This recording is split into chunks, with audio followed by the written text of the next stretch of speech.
From Boston, Massachusetts, to Adelaide, Australia, and everywhere in between. Talking local and national sports and just about anything discussed in a tavern. Broadcasting from South Lyon, Michigan. Welcome to Easyspeak at Speakeasy 330 with your hosts, Rich and Tom. Good evening. Good evening. Thank you, everybody, for tuning in. This is the Easyspeak podcast. I'm your host, Tom. And again, it looks like it's just going to be the two of us, JP and myself. Rich is in the middle of a big move, and Drew, MIA Drew lately these days, but going to be a fun one tonight. We're going to talk about the Lions schedule release that just came out last week. Going to highlight some of the big matchups, possibly 5 primetime games, which is pretty exciting as a Lions fan. Is there a reason to be excited for the beloved Motor City Kitties? It's been a pretty decent last couple weeks for Tiger baseball, with the exception coming into this weekend, losing 2 of 3 at home to Seattle. We're going to dive into a little bit of NBA playoffs. Golden State, end of an era. We're going to talk about it. And Ja Morant, what's going on with him? This dude just doesn't seem to get it. So we're going to talk about that.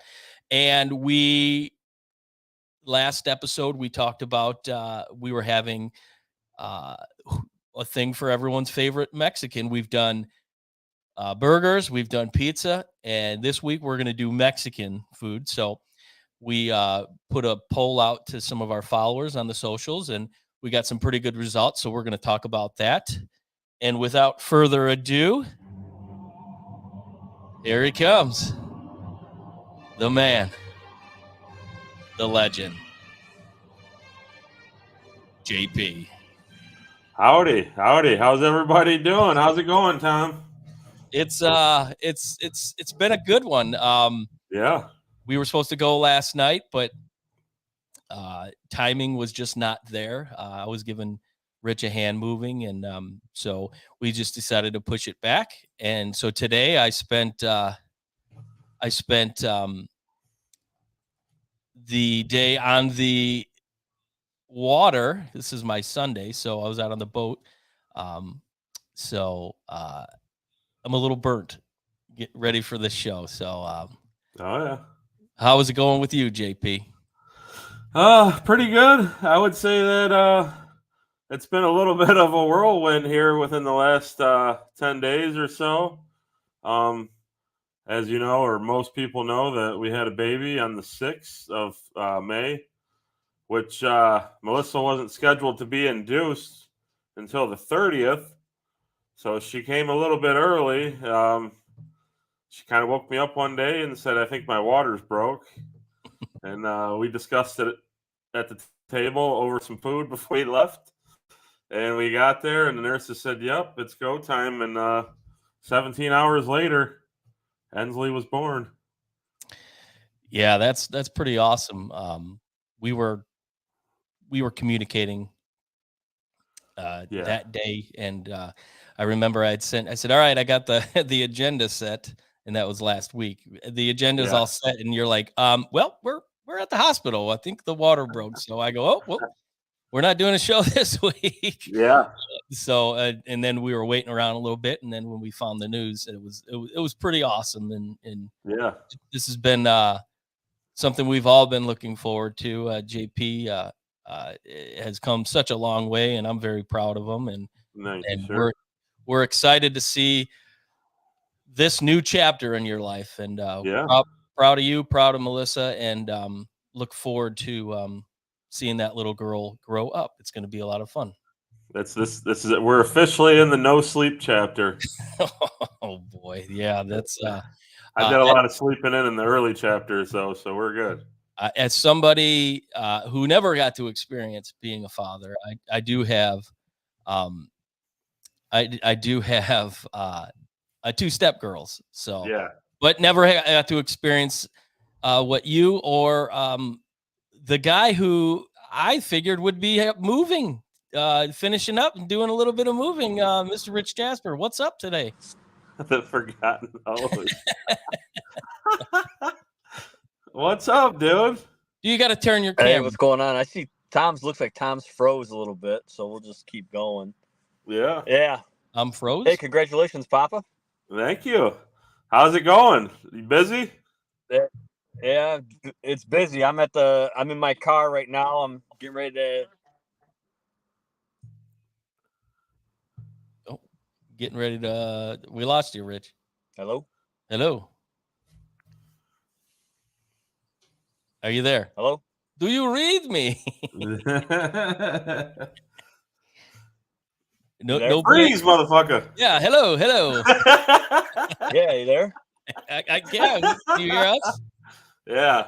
Live internet TV. You gotta love it. Yep. I'm gonna say he's not there. Let me pull you off. Figure your stuff out there, Rich. Yep. Yeah. So he's it's been busy with him, baseball and moving. So Yep. and I think that's going to be a situation with Rich probably for the next couple of months. It'll be hit or miss. But let's get right into it. The crust of the show, the big topic, is the Lions schedule release last week, and all the buzz came out the day prior with the announcement that the Lions, Tim, I think you're right, took over Drew's Wi-Fi. That's funny. That's accurate. The Lions were going to start the season against the Chiefs. Chiefs going to have their ring ceremony that night. Quite an honor for the Lions to be picked to play in that game. There was a lot of talk. Maybe it could be a Super Bowl rematch for that opening game, which would have been a ratings bonanza. But the NFL decides to go with the Lions, and as a Lions fan, I'm pretty fired up for that game. I think a lot of people, face value think that the Lions don't have a snowball's chance in hell. But you know what? There's no pressure. This is a game that poses no pressure for the Lions. All the pressure is on Kansas City. So let's get Rich back in here. Hopefully he's got his stuff figured out. And can you guys hear me? Yep. Yeah, I had to get out of the bomb shelter, so. So JP, we'll start with you. What are your thoughts on this game? What it means for this team, and do you think they have a legitimate shot at upending the former Super Bowl champs? Well, I think you're breaking in a lot of new players, especially on defense. If you're Detroit, with Mosley and C.J. Gardner-Johnson and Sutton and probably Jack Campbell at your starting linebacker.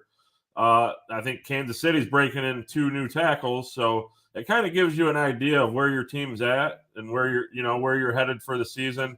I would encourage Lions fans to hope for the best and expect for the worst, because you're going on the road against Mahomes, ring ceremony, they're dropping the banner, you know what I mean? Best quarterback in the league. It's exciting though. It's good to be in a position like this and to see how we fare against the big boys. Yeah, Rich, what do you what were your thoughts when this game kind of was announced? Like I said, the day before schedule release. Were you shocked, or is the NFL seem to be, buying into the hype that is the Detroit Lions? So for me, it's both.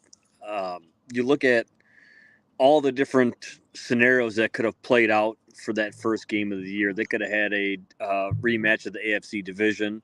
They could have done did a rollback again with the Super Bowl game, the rematch. Am I shocked? Absolutely. Anytime Detroit gets on that type of stage, that stage, let's just say, it's really, how do I say, it's gratifying to see that maybe they're going in the right direction. Yeah. However, like you said, I'm very cautiously optimistic on the outcome of that first game. But they're making noise. I mean, they're making moves, they're making noises, and yeah, I mean, I'm thrilled to see it because then I don't have to waste a Sunday. Yeah. It's a Thursday night, so it's, it works out both ways. We'll still be wasting a Sunday. Don't you worry about that. Do this. Uh, That better? there you go. Hey, I was waiting for you to practice what you preach. Put Yeah. that camera around. That's better. What do you? So So yeah, game I'm gonna have to take the night off for. yes. Oh, it's a must. So looking at some of these games here,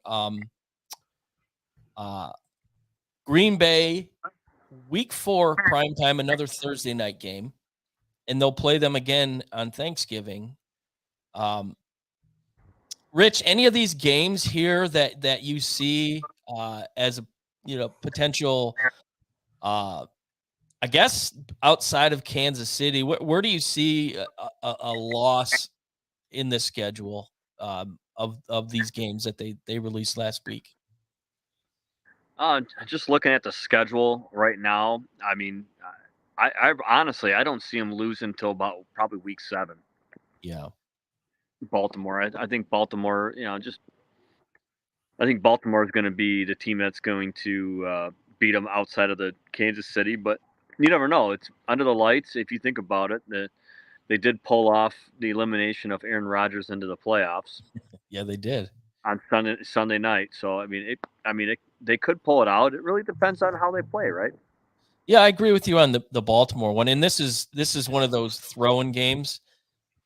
For having 17 games on the schedule, they add the game, so you wouldn't normally get an AFC North team on the schedule because they're playing the AFC West this year.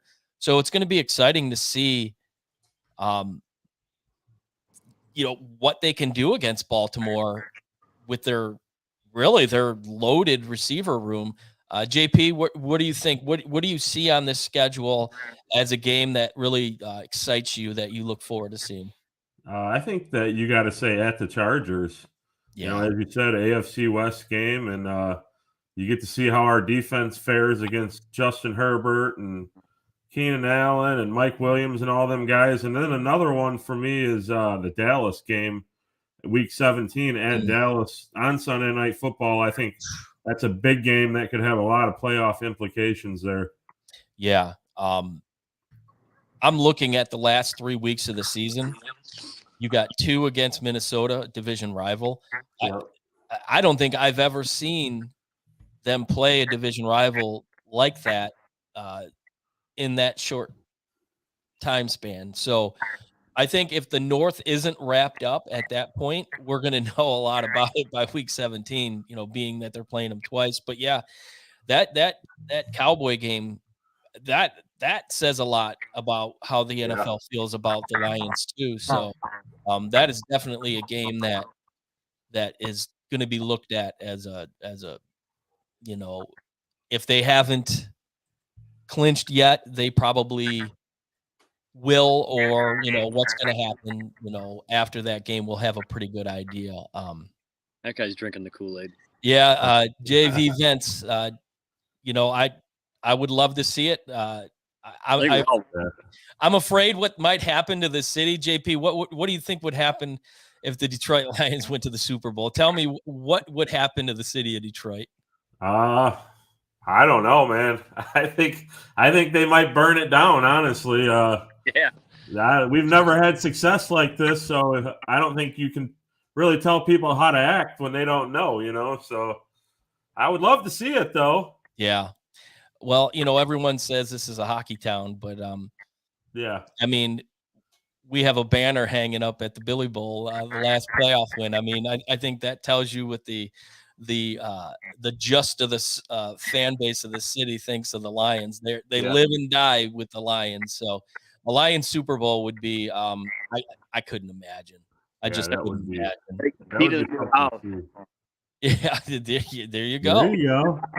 New key to the house. Everyone. I mean, we even put a sticker on the cars. So that Kool-Aid is real cold.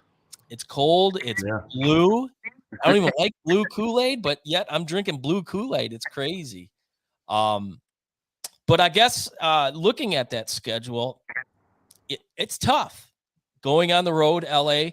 The good thing is this is a game coming off a bye week. So I think they kind of made out in that scenario. They'll play. Melissa says she has the same house key, Rich. You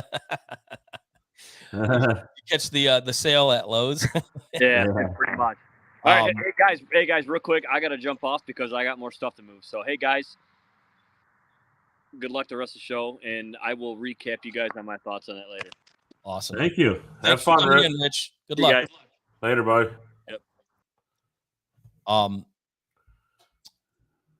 But yeah, I mean, you got a Monday night game against the Raiders, which I'm hoping our buddy Raj from the Reckless Speculation Show comes up for that one. That could be an interesting weekend. That would be a good one. But then they've got the bye and playing the Chargers. So big game, huge game, but they'll be rested, I think. And I think that will help their cause. And then another sneaky one in there is at New Orleans, because you don't know what are they going to look like with Carr there now. Yeah, and I'm looking at the Green Bay games are the ones that surprise me a little bit. 2 primetime games. Yeah, I don't have a lot of stock into Green Bay with Jordan Love. I mean, it's completely the unknown, but that was kind of surprising. Yeah, knowing that Aaron Rodgers isn't there anymore, that was a bit surprising to see that the NFL would spend. I get the Thanksgiving game, that that makes sense. Yeah, but yet for a Thursday night game, it's in Lambeau. Who knows? I think Jordan Love will have a pretty good grasp of the offense at that point, or at least they hope he will. I guess looking at the schedule, what do you think a logical record for the Lions looks like? Do you think they'll finish first in the North? Do you think they'll fall under 500, or do you think they capitalize on the 8-2 finish that they had last year? So I kind of did a little rundown of the schedule and just to come up with something here. I got them at 11-6. Like I said, I think the Chiefs, Ravens, Chargers, Cowboys, and Saints are going to be tough games, and then maybe even one of those games against Minnesota. I think 11-6, but I think 11-6 could win this division.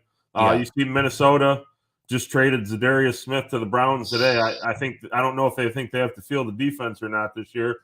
Well, Smith said he was not going to play for Minnesota this year. Yeah. So that trade was not a surprise. Old defense, wearing down defense, you know what I mean? So I think 11 wins would win this division. Yeah, I mean, there's a lot of hype again for the Bears, and I don't understand it. There's a lot of people that think Justin Fields is the best quarterback in the North, top 5 in the NFC, and I think that's absolute nonsense. Yeah. Did they re-up their or build up that offensive line? I don't think so. They got one guy in the draft late. Yeah. No, they drafted a kid from Ohio State, right? Yeah, I believe so. They like in the 6th round. So it was their biggest concern with Fields was they couldn't keep him standing. He was running for his life. Yeah. I mean, he was knocked out of several games. So I don't understand where all this energy towards Justin Fields has come from. I don't know, because I certainly didn't see it. I was impressed with the way he made plays with his legs, but he's not going to survive doing that. He rushed for almost 200 yards against the Lions and lost. So what good does that do for him? So outside of the Bears in this division, the Packers certainly don't have the defense. And like you said a few minutes ago, their secondary is porous and they have no defensive line. So their offense is solid, but when you're giving up 30 points a game, you better hope you can put up 30. So it's kind of a crapshoot. So I think it's legit. I think it's legit that 11-6 JV mentioned 12-5 a little bit ago. Yeah. I think that's possible. I can see a 10-7. Yeah. But the one thing I do have faith in is this team's not going to get ahead of themselves. They're not going to think that they're better than everybody else. Dan Campbell's very humble. The whole coaching staff's very humble. So I feel like these guys are going to stay grounded, and it's because of who they have, leading the ship. I think this is the right crew for this team right now. What do you think about that? Yeah, I believe so. I think they got a lot of guys that are hungry. There's a lot of competition at a lot of spots right now. They kind of overloaded the back end of that defense and beefed up that linebacker spot a little bit. So I think they needed it. you got a lot of guys that are hungry. I think they went for high character guys under this regime. There's not too much riffraff off the field outside of the Jameson Williams stuff, which either way you look at it, that's not really too severe. But yeah, I think they have high character guys. I think that they're going to stay grounded. They're going to stay focused. And I think Campbell will have these guys ready to go. I don't really like the Kansas City opening up against Kansas City. Like I said, I think it's good to see where they stand, but I think you're going to have a false narrative maybe of what this team is after week one. I think they're going to get better each week. Yeah, my fear is they'll lose to Kansas City and everybody falls off the bus. Like, oh, here we go. SOL. Well, Dan Campbell actually said that himself. Yeah, I don't think that's the case. That will happen here. Right. Tim mentioned here Valenti, who I have my opinions on Mike Valenti, and they're not positive, so I'll just leave it at that. Right. Talking about trading Williams. Now, if the Lions would have went after a receiver, I would believe that. But I don't think after 1 year, moving up last year into the first round, getting him where they got him, I don't see that happening. No, he's talking about Quinnen Williams, the defensive tackle. Oh, okay. That's my bad. Oh, okay. Yeah. Yep. My apologies. Yeah. Yep. We'll take in that situation.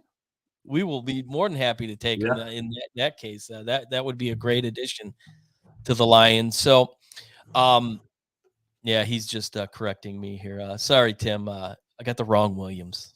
Yeah. No, that would definitely that would be the last key to that's the last piece you need right there. And your defense you got something cooking at that point. And the kid's only 24 years old, you know what I mean? So you'd have him for a while. He's a bit of a head case, and that's what kind of scares me off a little bit. I know he had a run in on the sidelines last year with the coaching staff. Yeah. I don't know if that will work here with Aaron Glenn or Dan Campbell. I mean, you look at young interior defensive linemen, him and Dexter Lawrence for New York Giants. Those are probably the two best right there. You know what I mean? So you're getting one of the top talents at that position in the league. You put him next to Isaiah Buggs, who, you know, you've talked about it before, a trash heap pickup for the Lions that just bought into the system and got himself another contract. A JV, I think it's kind of a twofold here. If they lose, I think people fall off. Yeah. If they lose to Kansas City, but if they go into Arrowhead and beat the Chiefs, I mean, you're talking Stephen A. Smith jumping on board on ESPN. Yeah. They're going to be moved up into the top, echelon category as far as teams in the NFL goes, if they come in and do the unthinkable. I think a lot of people forget, though, too, man, is Kansas City is working out their own kinks. They lost Juju in the offseason. I think their two top guys are Kadarius Toney and Valdez Scantling. Kelsey's getting up there. You got Mahomes. He's great, but you're breaking in two new offensive tackles. I mean, there's a lot of things that the Lions could use, and they're, to benefit them. And they've got that revamped secondary. But again, I mean, Holmes last year, he lost, his number 2 receiver, and who knew Juju was going to go in there and be impactful like he was.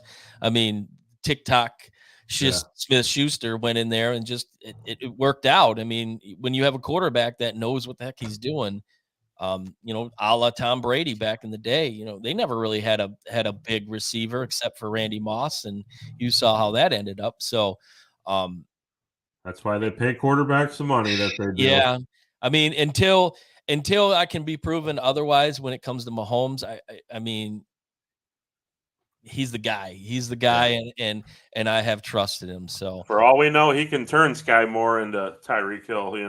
Well, I mean, you never know. Andy Reid has done it. I mean, you look at Pacheco last year, a 7th round pick, I think he was, out of Rutgers. He really didn't do anything at Rutgers. So another thing to note, no Eric Bieniemy, so we'll see if that makes a difference or not in their offense. Something tells me Eric Bieniemy was just kind of on the sidelines just calling in the plays. I don't think if he had any say in that offense, I don't think there's a snowball chance. I just said that already earlier, so I can't say it again. If there's an analogy to say, we'll plug it in, but they wouldn't have let him go to the Commanders for the same position, which is baffling to me. I don't know why you would leave a Super Bowl contending team every year to go to Washington. It's just, I don't know. Yeah, so, something was going on there. I think so. I think so. And if there was, we don't know about it, and that kind of goes to show you the professionalism in that. So, absolutely. But I guess looking forward, 10-7. I'm not going to eat the cornbread completely yet until I see a product. So I'll go 10-7 for the Lions, and I think 10-7 wins the division. So. Home playoff game at Ford Field. Watch out. That's going to go up in the rafters. So, oh, man. Moving on to the next topic. Is there renewed optimism in Motown? I think a lot of us, we're going to answer yes to that question prior to Friday. And then Seattle came in and said, not so fast. Lit up Boyd on Friday. They lose on Saturday. But a nice little comeback yesterday. A Mother's Day surprise down at the Copa, pulling off a 5-3 come from behind win. But I guess looking at the season as a whole, what are they? 18-22, I think. 18-21. Yeah. So if you compare that to the previous 2 or 3 seasons, they're having a better year this year with a lot less talent, which I'll say it's all A.J. Hinch. And a lot of people have piled on him. Oh, this guy's a bum. He should be running. This team isn't 18-21 if it wasn't for A.J. Hinch. He's the right coach, just like at the Lions. Dan Campbell's the right coach. I was disappointed last year, and you look at it injuries galore. You lose your 2 best pitchers, and of course it's hard to recover from that. But you got guys on this team that who are they? Yeah. Nick Maton, Vierling, you got that Ibanez kid who they picked up off the waiver wire right before the season started. I mean, you got a bunch of guys that, they're having fun out there and they're playing good baseball. Prior to the weekend, they had won 7 of the last 10. And I think there was some excitement brewing with this team, 9-1 against NL squads, and they're playing the Pirates next 2 games. So that should bode well for the Tigers. But what is your early season? And we're coming into mid-May. Like, where do you think the Tigers are right now? And how do you feel about, sitting in second, maybe third in third the place? They're third right now. I mean, they started out 2-9. They ran into the AL East buzzsaw, which was the Tampa Rays and the Red Sox, and they went to Toronto. But since then, reasons to be cautiously optimistic. They are 16-12 since then. So they're 4 games over 500 since that early season collapse. Yeah. And you mentioned they're 9-1 against National League teams. And things to be optimistic about. Riley Green's leading the team in hits. Torque's third. Yeah, they're obviously I think they're like 24th bottom half of the team, bottom half of the league in team batting average and bottom half in home runs. But at least your young guy you're starting to see, come around. I think Riley Green was 3 for 5 yesterday, and he's been swinging one of the hottest bats in the American League. His last 2 weeks, he's been outstanding. Outstanding. Yeah. Another thing I want to point out, the benching of Javi Baez. Yeah. What was it? 3 weeks ago, 4 weeks ago. Yeah. That was the turning point. Maybe a little resurgence. That I think spoke volumes to the team. That was them, AJ saying, "I'm not putting up with this shit. Yeah. You're either going to play or you're not." And I think these other guys saw that this guy's making $37 million, and he just got booted for being a bonehead. And it was he forgot how many outs they were. I mean, that's little league, that's South Lyon East High School stuff.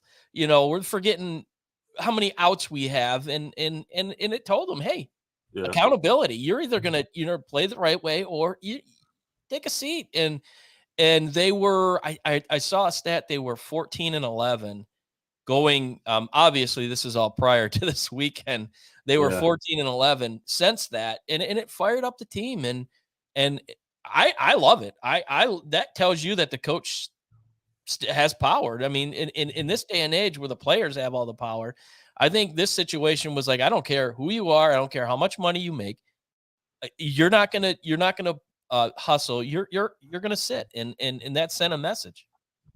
Yeah, and I think that sometimes you get the Javi, that they pay the money to, and then on the other hand, you get Harvey. You know what I mean? And he goes out and he's swinging at sliders in the dirt on the first pitch, and he gives you flashes of a top 10 shortstop in the major leagues, but it's just not consistent.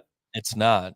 I mean, it took him until last weekend to get his first home run. He had 2. He's a guy that just chaps my ass. I mean, he's got all the tools in the toolbox. Yep. He's skilled beyond, but this is another reason why long-term contracts at that rate, to me, they got their money guaranteed, so they're going to get paid no matter what.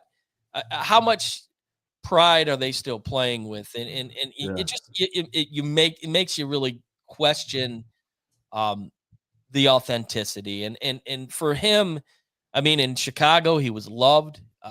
He came out like a cannon, shot out of a cannon with the Cubs, and kind of developed his name early on. And he's just leading the league in strikeouts almost every year. Right? But he's a head scratcher.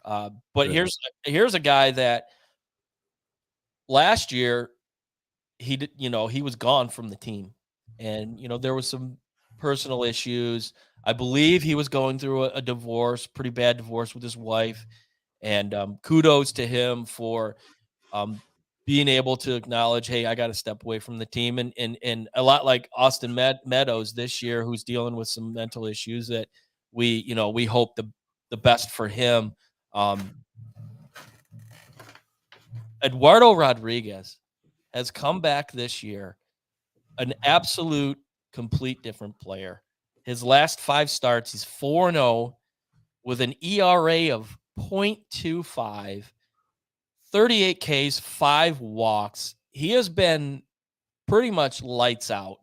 Right now, I don't think there's a pitcher in baseball that can compare to him. His ERA is under, I think it's like 1.4 on the season. I think he's 4-2 is his record. He took that opportunity to go and get his mind right, and it has worked wonders, and he's become the a la Justin Verlander when we needed to stop something. Okay, we need a win. All right, Eduardo, get out there, and it usually happens. What are your feelings about Erod this year? Well, he started off a little shaky. He got knocked around. I mean, there was off-season rumors this year whether he wanted to be here or not, and he kind of reeled it in. He's got an opt-out at the end of the year, so is he pitching to stay here or is he pitching to go to a contender?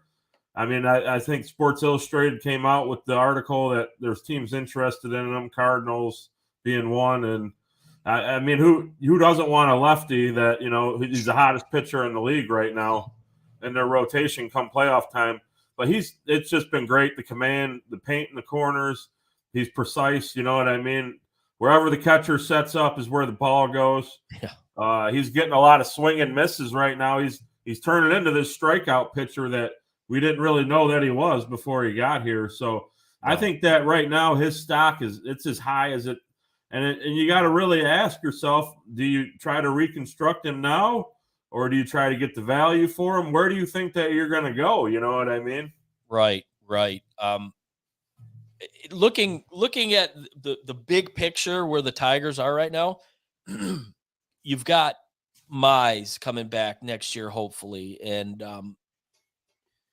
you got Manning that'll hopefully come back. And you've got the other guy, I can't think of his name off the top of my head, who will be back next year. So you have the potential to have a really, really nice rotation. For Erod, is that something that entices him? Is it one of those risk things to say, I'm going to give that an opportunity? I'm going to see what we got here, or is he in win now mode?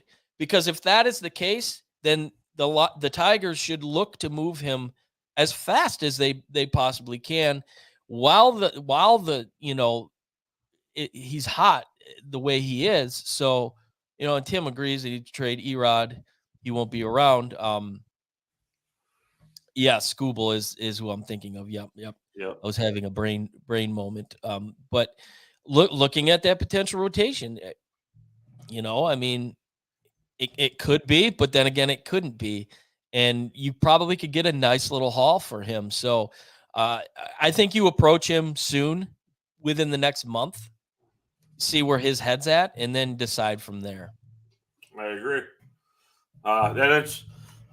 You're talking about a potential pitching staff that hasn't been there the last 2 years. Scooble, Mize, and Manning, they've all been out. So, we get Alex Faedo and we get Joey Wentz, and it's just frustrating, because it's like, when Erod steps on the mound, you're talking about a 70% chance to win. Mm-hmm. And then we go into a series with Seattle where, they're getting bombed. Boyd gets bombed. You know what I mean? Faedo gets bombed. It's, I don't know if do you want to pay the guy $40 million a year? You already got dead money with Miggy and Baez that you need to get off the books.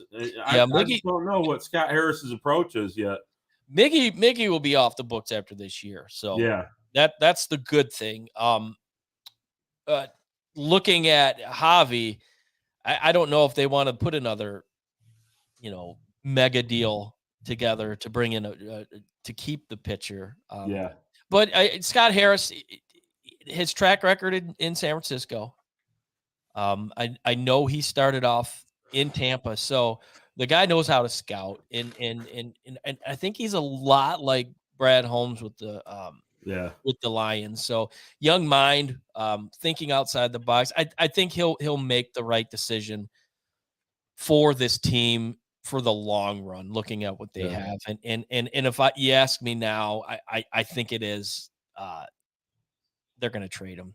Unfortunately, I'd love to see him here, but I think his value right now is too high. I can go back to long time ago in a galaxy far, far away. We had a player here, and he happened to be my nephew's favorite player. It was Bobby Higginson.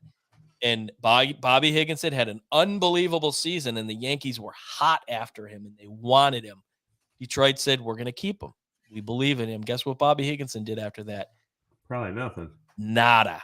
He was a bum. Even in recent memory, you can look at Fulmer, who was really hot, and we didn't strike. You know what I mean? We didn't strike when the iron was hot with him, and we ended up getting nothing in return for him. So they waited until he was kind of just and then Yeah. goes to Minnesota. But yeah, Higginson I think he played for 2 more years after that, and that was the end of it. So the lesson to learn is if you have a player that you can get something solid for, take advantage of it. Especially if you don't believe that this team's close. You know what I mean? And close to winning a division and making a World Series run. You know what I mean? Right. So I guess that'll lead into my next question. Do you think they can legitimately make a run at the Central? Because let's face it, the Central is the AFC South of the NFL. Yeah. They're not very good. 4 of your 5 teams, or I'm sorry, 3 of your 4 teams are below 500. So, do you think with everybody says, just like Miggy looks really good. It looks like he's worked out really hard in the offseason. The warm weather's coming. Do you think that'll help them? Do you think they make a run for a Central? No, I don't think so. I think Minnesota's going to run away with it this year. If you look at their team top to bottom, I think they're the best team in the division. And I think as it heats up, I think Cleveland's bats are going to heat up. I don't think they're going to stay as quiet as they've been for this long. Yeah. I just don't see the Tigers pitching being able to withstand a division run. There's just no way, man. Yeah, it's a good story now, and it's unexpected, I guess is the word to say, that they're doing as well as they have been. So, but no, I don't see I see them finishing right where they're at in third It place. gives us a reason. I've been watching every game. My dad lives in Florida. He has my MLB account, so he's been watching every game. Yeah. So it gives us a reason right now to watch some meaningful baseball. But Sure. let's see where we're at in July. Like I said, I just don't think they can withstand it. No, it's a long season, and I don't. Come September, it could be pretty ugly. Yeah. So we're gonna move on to the NBA and talk about whether or not the Golden State Warriors are done. Is this the end of an era in the NBA? Klay Thompson, Steph Curry, Draymond Green. They've been a powerhouse, a juggernaut for the last, 8-9 years. This loss against the Lakers, and it really wasn't close except for a couple of games. Do you think we've seen the last of the Golden State juggernaut? I think that they might. I think their window might be closed after next season. At the end of the year, Draymond's got a player option. They got to figure out his money. I guess there's rumor out there that Klay is willing to take less money to stay with the team. You just paid Jordan Poole a bunch of money, and he laid an egg for you in the playoffs. Klay laid an egg for you in the playoffs, and he has a series of Achilles injuries and whatnot. And the team's getting older. They made a historic run. They were 4-time NBA champions, I believe. Yeah. And as far as this team and this group of guys goes, I believe it's done. You got guys waiting in the wings like Moody and Kuminga, and maybe those guys will step in and play. But as it's the old Klay, Curry, and Green, that I just don't see them making another push. Yeah, I agree. Klay looked tired. He looked old. He wasn't as explosive as he normally is. And here's the thing that really shocked me. Steph Curry missed a lot of open threes. If there was one thing you would always count on was you needed a hoop, you get the ball to 30 and he would hit it. And when he needed to hit shots, he just was not hitting it. And we've talked about Draymond. Draymond's kind of the last of the old school basketball player. Yeah. The NBA doesn't like him. They make an example out of him, and I don't think they're going to put up with his antics much longer. So, and not to mention, he looked pretty old today.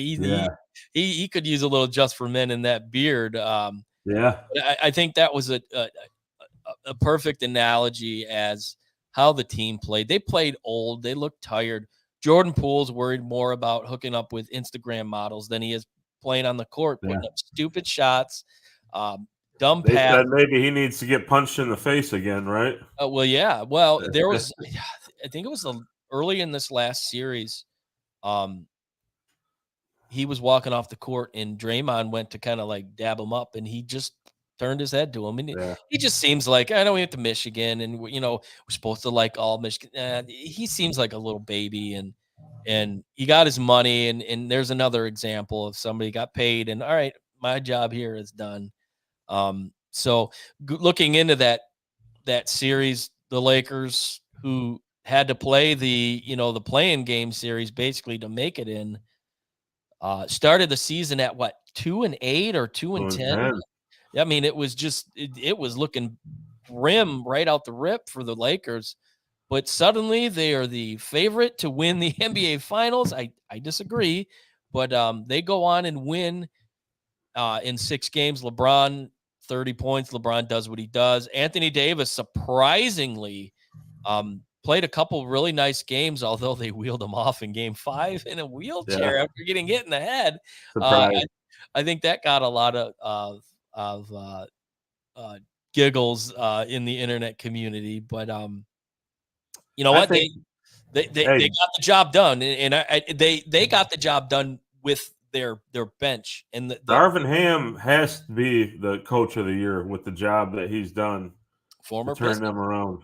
Former Piston, yeah, Darvin. Yeah, which I was surprised when he got that job. I'm like, can he handle the egos with LeBron and Anthony Davis? But I like what the second tier guys did. Walker the fourth. Walker. He was unbelievable. So they got contributions from the whole team, and I think that's why they went ahead and clinched it out. And they will play my pick to win the NBA Finals. They'll play the Denver Nuggets.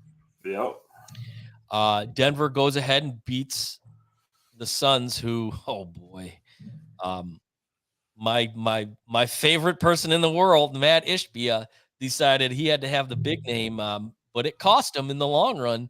They have no bench, and Denver does, and the rest is history. What are your thoughts on the Suns? It's just another sorry ass NBA. You got Chris Paul and Ayton sitting out the whole series. I mean, you can't in the NBA. You can't win without your star players. You know what I mean? And these guys, they don't care. They don't care if it's a game clinching or if they need to win to stay in. They just don't play, man. And then you watch them. You watch their sorry asses walk on the sideline with their chains, and you know what I mean. They look able-bodied to me, but it's just what the NBA is now.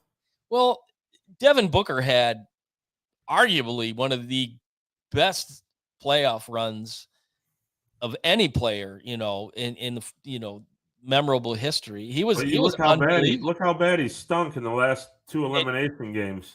He was carrying the team to that point where he couldn't do it anymore, and it was basically him and Durant holding down the fort, for the better part of that playoff series. So, Ayton is a guy that I don't see him being in Phoenix next year. I don't think he wants to be in Phoenix. I don't think he wanted to be there in the first place.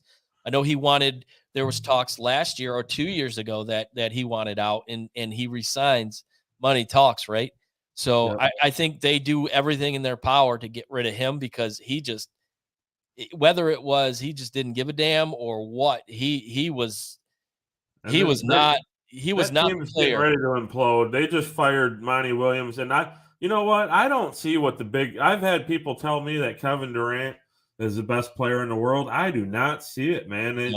These last few playoff. I mean, he was great when he was in Golden State, but these last few years, man, he does not show up in the big games. He looked great in Golden State, wins a title at Golden State.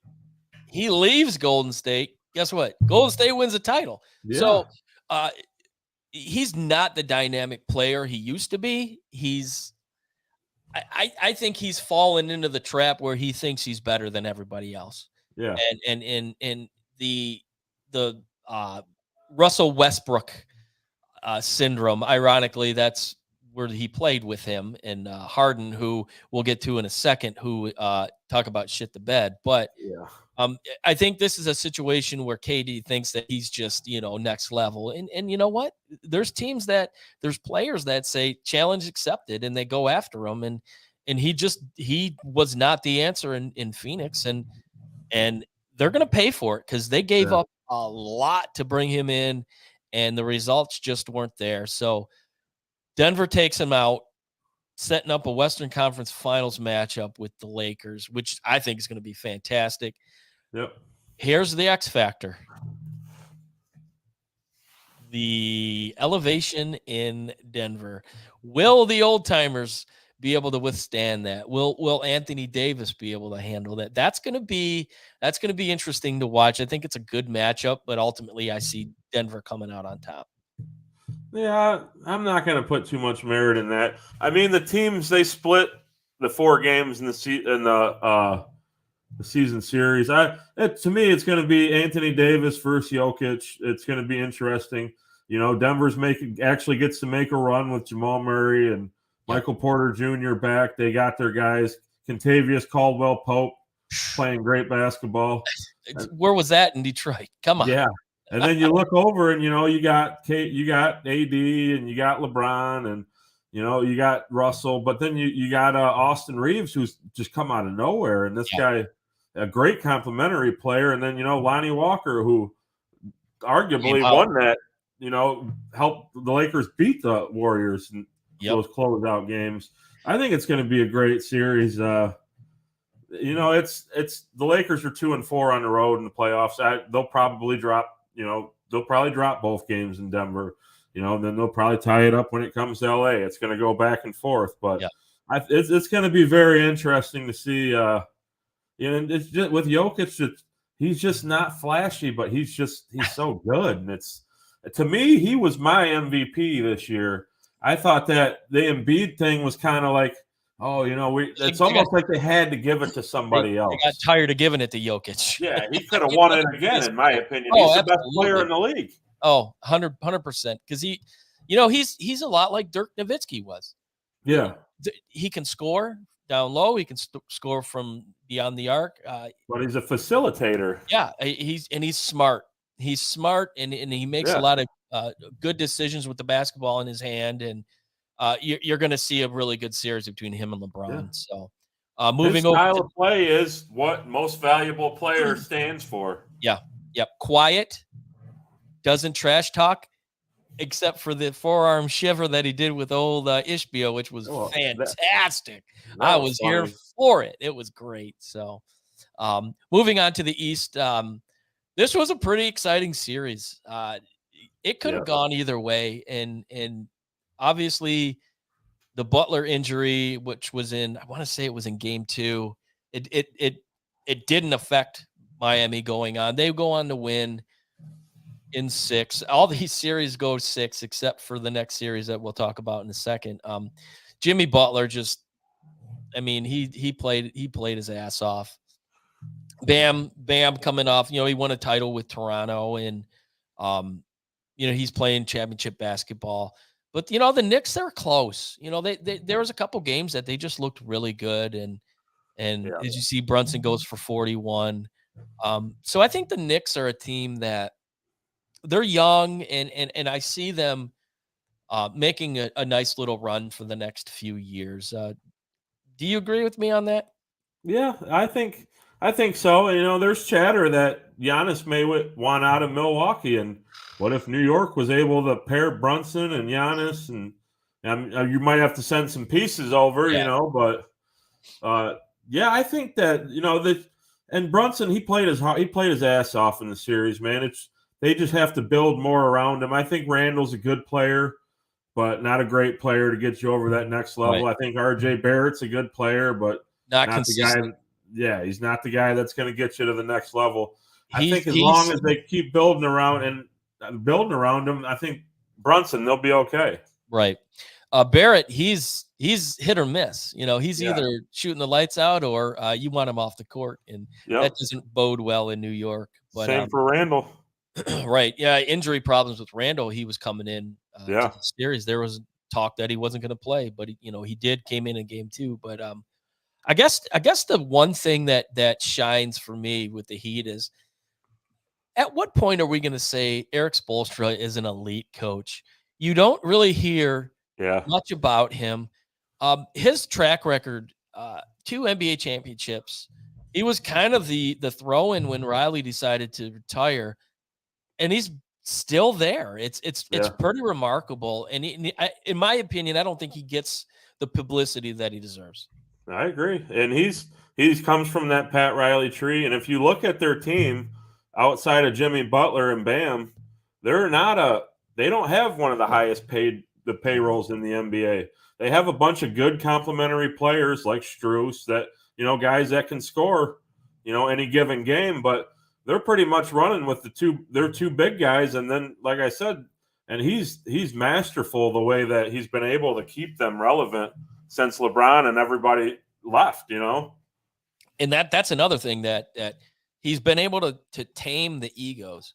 LeBron James, Dwayne Wade, Chris Bosh. He's had these superstars, these first ballot Hall of Famers on his team. And he's been able to maintain and manage. And I just think it's time. It's time that he gets recognized for what he is. He's a pretty solid coach. I agree. So they will go on. The Heat move on, and they will play the Boston Celtics, who yesterday goes in. It was Game 7 at TD Waterhouse. First half was looking a little dicey for Boston. Philly looked really good, and then the second half, well, I don't know what happened as far as Harden is concerned. Embiid, they just absolutely fell apart. Yeah. And you're talking about the MVP in the NBA who looked like dog shit in a couple games in this series. He did not represent what the MVP is supposed to. Very disappointing in Philly. Another team coached by Doc Rivers that was supposed to, achieve greatness that, well, they fell short. Is it time for Doc Rivers to take a seat, or what is the deal with Philly? They had it and then they just fizzled apart? I think with the narrative of the offseason so far with coaches getting fired, I think that Doc definitely has to go. I mean, you look at the game in the third quarter, it was 55-55 at one point. And then Boston went on a 35-5 run. They were just raining threes down from all over. There was a point where I was watching the game where I go, I don't think these guys are going to miss. And Tatum was he was nuclear. He was on fire like you've never seen the guy before. I think he set a Game 7 record. 51. For East 51. Yeah. Beat it by – and it was – you could just tell who the better team was. I mean, towards the end of the game, it's just watching Harden, it's – and then after the game, it's kind of bush league for Embiid to say, oh, well, me and James can't do it alone. And you kind of call your team out and your coaches, you know what I mean? That's Embiid. He's not an MVP. No, he's not. That's Joel Embiid. His mouth gets him in trouble. He's not a team guy.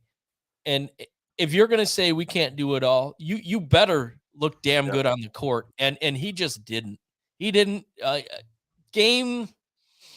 Game 6, he put up 23. He looked good at times, but yesterday, one thing, he looked confused on the court. He just looked completely discombobulated, like he didn't know what was going on. I'll give him credit. He can shoot the hell out of a free throw. But other than that, I've never been on the Joel Embiid bandwagon, and another exit in the playoffs just proves my point even more. He's never made it past the second round. I mean, at what point, the guy's an elite scorer, but at what point is he going to win? He's never made it to an Eastern Conference Finals. And I don't think he ever will. So that sets up a Eastern Conference Finals with two teams that can shoot the absolute lights out from beyond the arc. Miami and Boston. This is shaping up to be one hell of a series. I guess really it's a solid matchup. You got really good athleticism, you got shooting ability. So I can see this being a 7-game series. Miami's a little bit more rested, obviously, for going in 6 and having that extra 2 days. But if Tatum can do what he did in Game 7, and let's not forget, Tatum kind of was so Yeah. up until Game 7. He was taking a lot of heat, and he shut the naysayers up pretty quick. So this series, this is going to be a good one. This could be as close to a throwback series as you'll see. I picked Boston at the start of the playoffs to win the title. I've backpedaled a little bit, but I do think Boston wins this series. I think, yeah, I got Boston 4-2. I just think I think Miami's going to win a couple games that Jimmy Butler just absolutely goes off in. But I just don't think that Miami has the horses to stick around with Boston in a 7-game series. There's just no way that the way Boston looked in that Game 7 against Philly, they play that way. The way they played defense, they might be the favorites to win it this year. Right. I think here's a series where the one player that they would love to have on the court, and he's not, and it's going to affect him. Tyler Hero missing the playoffs. Yeah. His grit, his ability to drive the lane, draw a lot of fouls. Not having him in this series will hurt Miami. And and having an outside perimeter shooter at that, and Yep. Kyle Lowry's coming off the bench now. He's not the same player as he was, I just feel like Boston, they're just overmatched against Boston, in my opinion. Yep, I agree. And that's the team that you picked to win. By the way, both of my teams are out of it, so we're not going to talk about that. Yeah, like I said, I picked Boston. I'm not sure if that's going to, come out, but for the sake of getting past this round, we'll keep it rolling. So, Yeah. But briefly, we want to hit on a situation that is an entitlement issue. Is it a situation of a guy that just doesn't care, or he thinks he's better than everybody? Can somebody explain to me what the hell is going on with Ja Morant? Another gun situation. He's having a dance party in the car with his buddy who's on Instagram Live, and his buddy throws up, a gun sign, and then the camera goes over to him, and lo and behold, he's got a gun in his hand, something he was already suspended for earlier in the season, that he gave some cockamamie excuse apology, which clearly didn't mean nothing. He gets popped again. He is now suspended indefinitely, coming off of, like I said, a suspension earlier in the season. Last year, we talked about it pre-show. He had a run-in with a security guard at a mall in Memphis. He cold-cocked some kid. And this guy, is it time for the NBA to just kind of shut the door on him? Or what's going on with him? It's so hard to speak to, man. But, I mean, when you're a guy that makes that much money and you are the face of an NBA franchise and you have all these kids that follow you, you know what I mean? What kind of impression are you really putting out there? I think they need to they're probably going to make an example of him. It's because you're representing, when you get online and you flash guns and you have this big platform and all these people following you, you are representing their brand. Sure. Just like Sauce Gardner tweeted out, hey, we all got guns, you know what I mean? But you don't see everybody representing, their franchises and their teams in a way that he has. That's the problem. I think that the problem is that he's doing it in the public eye, which isn't acceptable. You know what I mean? And they have to make an example out of him. It has to be a lengthy suspension. I don't think he should get paid while he's suspended, in my opinion. I think that he should have to go through extensive, rehabilitation to get back. More so than what he just went through. Yeah. I mean, it's not like you're not a normal everyday Joe 9-to-5 guy that's going to the gun range and, you know what I mean, and you're flashing your guns on Instagram or Facebook. Dude, you're Ja Morant. Yeah. And you're the face of the Memphis Grizzlies. And prior to that earlier suspension, What are they? The number 2 seed in the West? This Yeah. playoff could look completely different if he's there. And I thought they were going to make a strong run this year. Absolutely. They had the team to do it. So as a teammate of John Morant, I would set him aside and say, dude, we were right there. Right. And the decision you made, I don't think calling it a bonehead decision to a teammate is probably the smartest thing, because that could lead to other issues. But the choices you made, they affected you. They affected the team. You were putting yourself in front of the team. That ain't cool. And I do see the team addressing it. I don't know if he's got value at this point. Yeah. I think his image is tarnished. I don't know if there's any other teams that would be willing to risk not only having him on the team, but the financial stipulations behind it with his contract. That's a tall task. And maybe there's a situation where they look to maybe try and void that contract because of the decisions that he's made.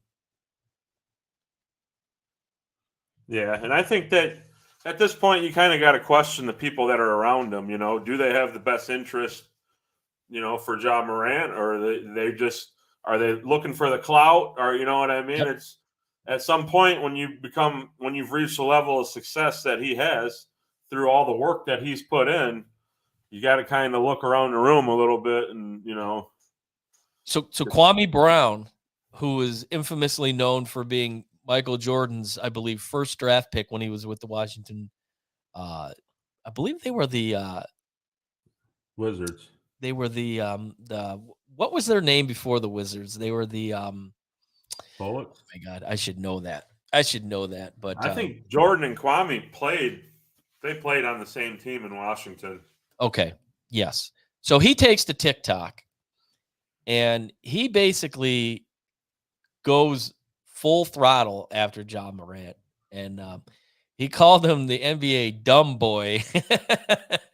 And basically said, those friends aren't your friends. Because if they're putting you in those situations, though, they're not your friends. They don't care about you.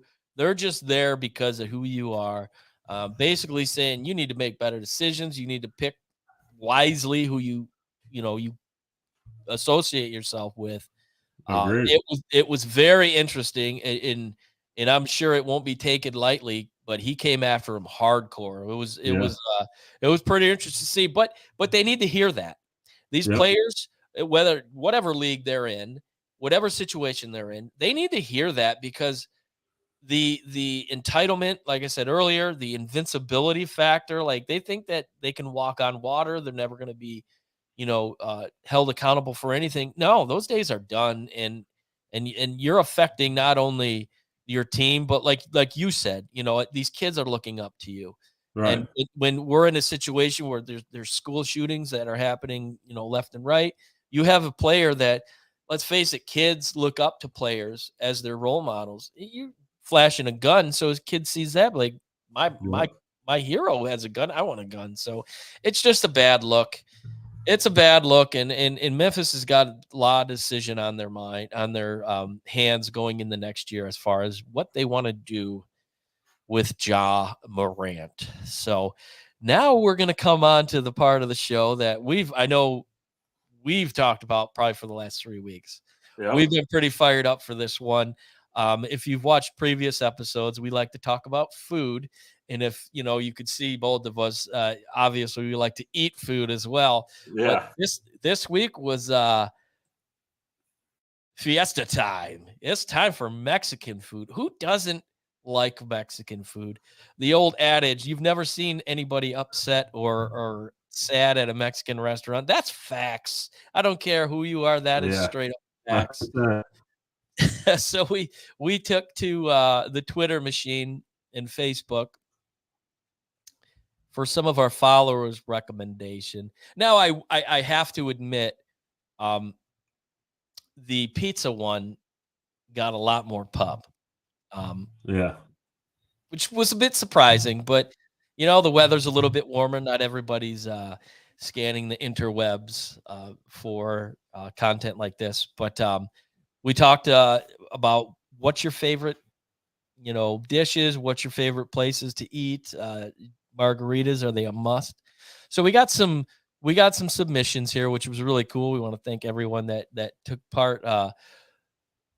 Jay Speck, the host, who is our Las Vegas representative, he says Talos El Gordo.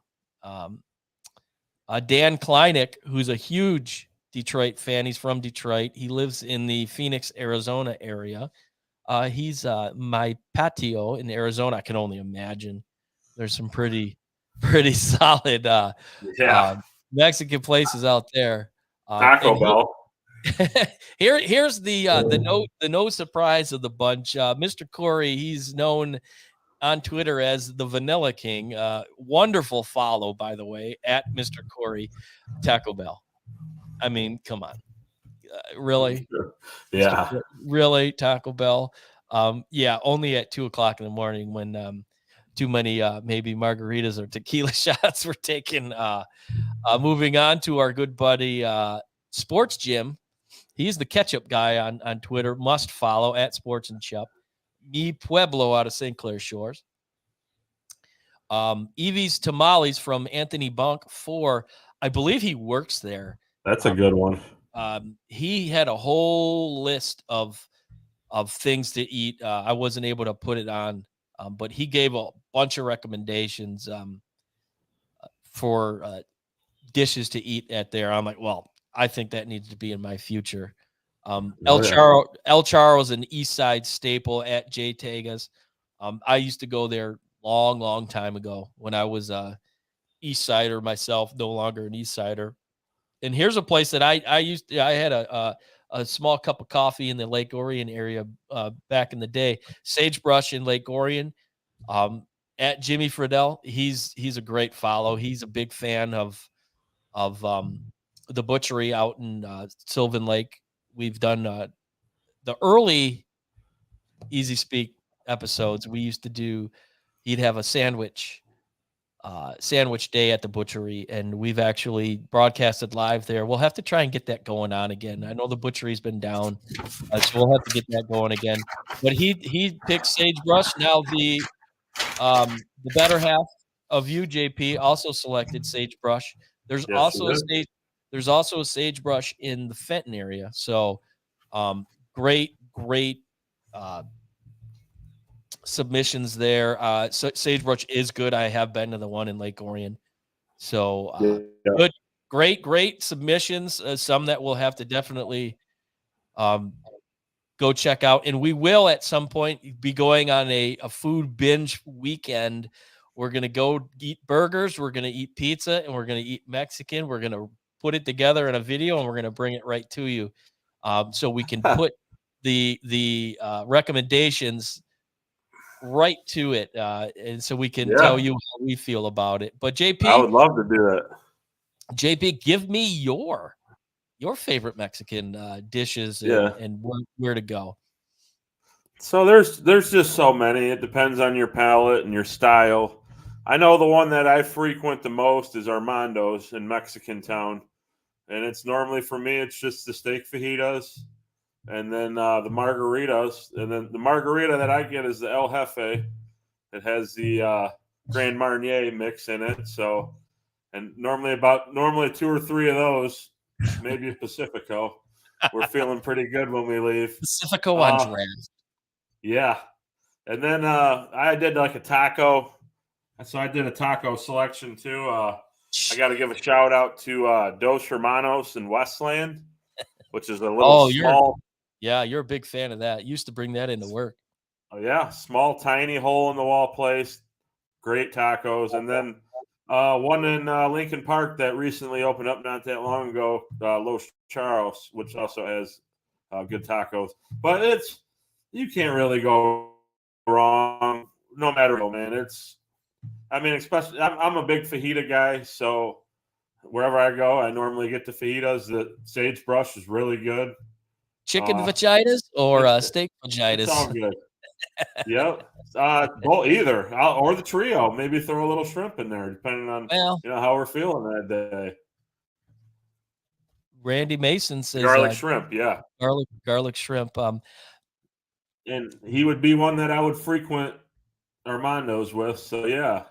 And then Mexican Town, another restaurant in Mexican Town, obviously, that the Blue Margarita, which is a good one. So with the flaming cheese. So JP knows this about me. We have a little thing. I have a little scale when it comes to temperature. Everyone that knows me, not a spice guy. So basically, if you bring me something to eat or we're talking about eating, it's on a scale, two scales. It's an FTS scale or it's an NFTS scale. So to kind of talk about what FTS is, that would be for Tom Sloan. NFTS is not for Tom Sloan. So if it's hot and spicy, that falls in the NFTS category, or as Randy's garlic shrimp, NFTS for me. But I'm sure you guys love it, and I'm sure it's a great thing. Great word. Great word, JP. Palate. I like it. Not my palate. That's not my palate. But my favorite place, and my wife turned me on to this one. It was Mexican Village down there off Bagley. That's a they good have one.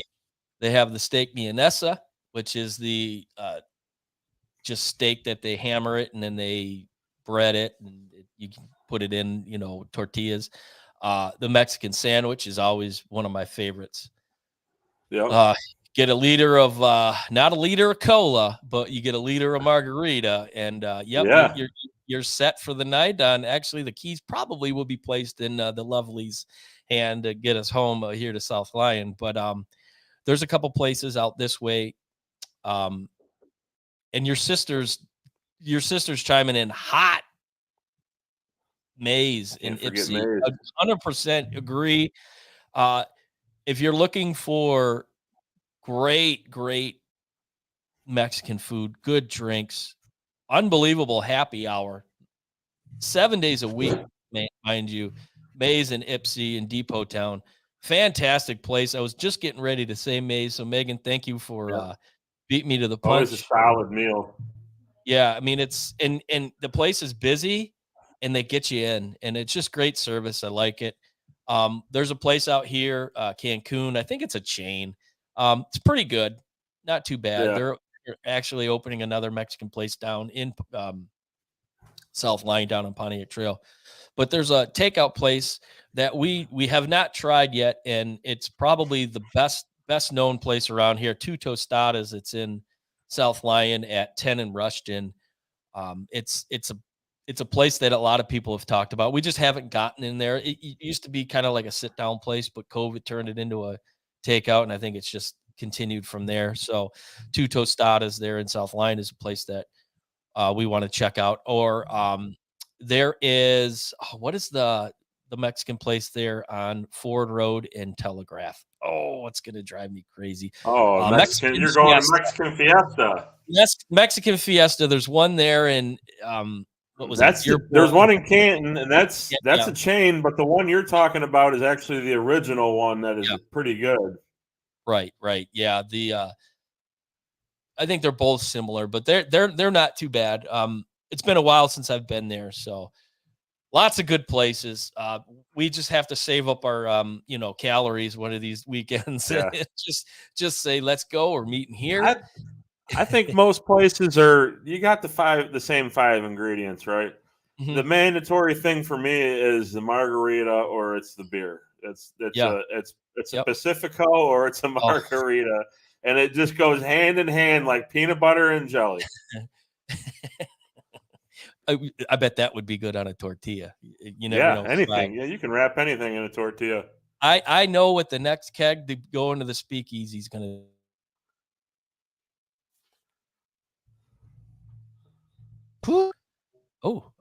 My internet must be bad. I just got the picture just went away, but that was awesome. Awesome submissions. I'm friggin' hungry right now. We're going to go ahead and move to our signature part of the show. And I actually have a little video that I put together.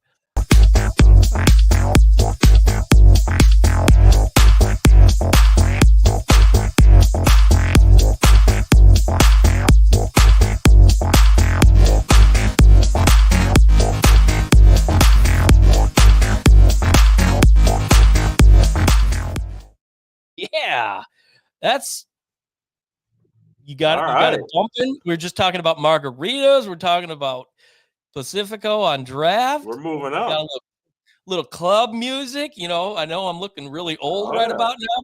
I don't care. I don't care. Bottom line is, what is this name of this segment? Ain't my money, JP. Ain't my problem. Amen, brother. So with this week, what you got? All right, I'm going to go tomorrow. Game 1 of the Western Conference Finals. I like Denver at home -5.5, and then I like Jokic over 27.5 points at +200. Yeah, that might be a safe bet. The way he's playing, 27 points, I like it, and it's a nice little number too. You throw a few bucks down, you could probably walk away. I'm gonna go. I'm gonna go to the NHL with this one. I'm not sleeping on this team, and they proved it that they're not afraid of anybody, and it's the Florida Panthers. They went into Toronto, and they kept that 1967 trend going. They beat Toronto in overtime in Game 7. Unbelievable what they've been able to do. They're a plus 115 on the money line in Game 1. I'm going Panthers money line.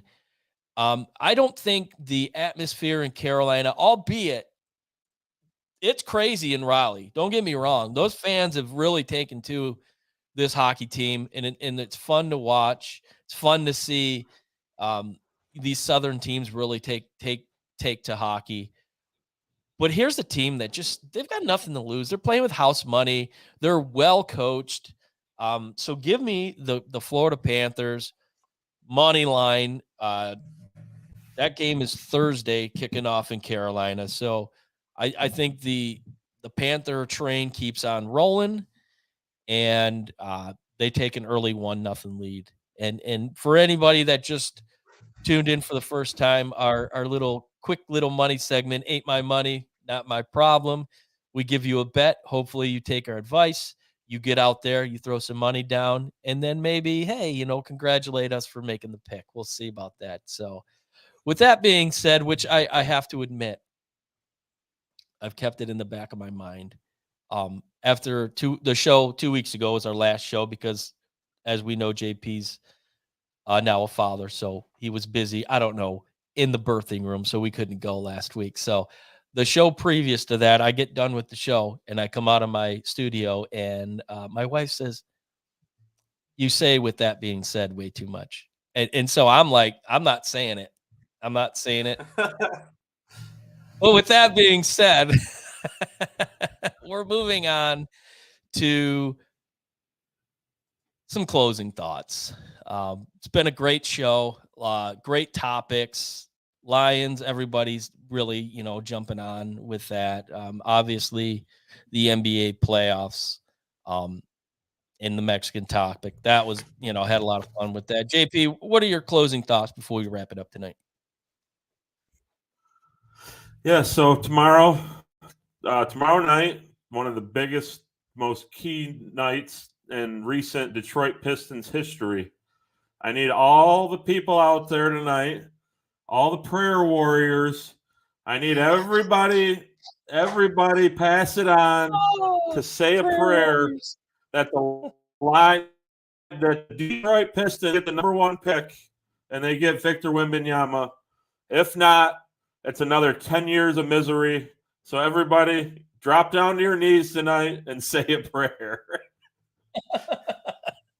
What? I just learn new things about you every week, JP. Prayer warriors. Boy, oh boy. They're just you're turning page. This is great. This is great. Yep. Megan's like she's already thrown her prayers up. 100%. Yep. I mean, this team won 17 games this past year. What an embarrassment. Yeah. This guy is a generational player, and I just saw a snippet on ESPN where one of their college basketball analysts said that if he put LeBron in Wemblaya together, Blaya. whatever his name is, you put them side by side in the draft, LeBron then and Victor now, that there would be serious thoughts about taking Victor over LeBron. He's that good. Yeah. Potentially the His best prospect ever. Yeah, I mean, he's a European player. That what do European players tend to do? They tend to be able to play anywhere on the court. Dirk Yeah. Nowitzki type of player, can shoot it, can get down low. I do think he needs to put on some muscle. He's a little This guy's a thin. unicorn, dude. 7 Right. foot 4. It's like He when can KD shoot. came out, he was the unicorn. This guy is on a completely different level now. You know what I Yeah. mean? Yeah. So let's hope the last year's was it last year they had the number 1 pick? Yeah, they got the number 1 pick. And let's hope that magic continues. We're going to 2 be years saying a ago. prayer. Yeah, you're right. 2 years ago. 2 years ago. But yeah, this team needs something. And here's another tidbit. There's some really good coaches out there that they could potentially get. You got the guy from Milwaukee that was just ran out of town. You got Monty Williams who's just ran out of town. There's coaches out there that could come in here and really make a difference. T-shirt time. Tom Goris needs to make the right decision in that regard. But putting a player you can really market with the young guys that they already have. I mean, I think they have a really good core of young players. They just need something else, and they need a coach that can kind of put them in the right place. So, amen, brother. We need Wembanyama, Jaden Ivey, and Cade Cunningham, and we're all going to a fucking Pistons game next year. I haven't been to a Piston game. Oh my gosh, 10 years probably. It was out at the Palace, which is my favorite. We're going. If they get them, we're going. Oh, yeah, they might get about 48 people with season tickets. So it's definitely in the works. If they get them, we're gonna we might have to bust in live tomorrow night if they win the lottery and do a quick reaction. Do a quick reaction. QB1 checking in. Kareem with Magic's handles and great shot. And Hops Katie couldn't guard for position he can. I mean, let's make a deal. Let's make a deal here. So if we get Victor Wembanyama tomorrow, if we win the lottery, we will go live and I will shotgun a beer on live. That's all it takes. You're going to shotgun live? The first Speakeasy 330 shotgun live. Yes. I'm going to bed tonight and I'm going to get on my hands and knees and put my elbows up on the side of the bed and pray that we get to see JP shotgun a beer. Absolutely. Maybe a fireball. Oof, that's sketchy territory there, QB. I don't know about that one. So, all right. Well, awesome show, buddy. That was I mean, as always, it's a lot of fun. And at some point we'll have Rich in the mix. Drew, we're not sure, but just two of us going, we have a lot of fun. So next week we'll kind of rehash tomorrow's lottery with the NBA. We'll see where the Lions are at. We're going to hit on some NHL as well. We haven't really touched on that much. So we'll hit on the NHL, and obviously the NBA conference finals will be underway. So we'll hit more on that as well. So again, great show. And then the people that watch us, anybody that wants to chime in and get on with us, just shoot us a message and we'll get you on and we can talk some shit. It's fun. It's time. So yeah, we'll put out kind of an idea what we're going to talk about. Maybe midweek to the end of the week. That way, if anybody wants to join, let us know. We'll shoot you the link to get in the green room, and then we'll add you on. And it'll be cool bringing on people and getting other people's takes on different sports topics, because, you guys watch us every week. We're just a couple of idiots, but we give our opinions. It would be nice to hear and somebody else's opinion. So great idea, JP. So we'll work on that. Look for that on the socials, Facebook, Twitter. So again, we thank everyone. We had a pretty good turnout tonight, comments, and we thank everybody for watching. Don't forget to go to the socials, give us a follow, Facebook, Twitter, YouTube. We greatly appreciate that. And I guess with that being said, we'll see y'all next week. Thank you for listening to another episode of Easyspeak at Speakeasy 330. You can find us on Facebook, Twitter, and YouTube. You can also catch us on Apple Podcasts, Spotify, or wherever you get your podcasts. We look forward to catching you right back here next week for another fun-filled episode of Easyspeak at Speakeasy 330. Cheers.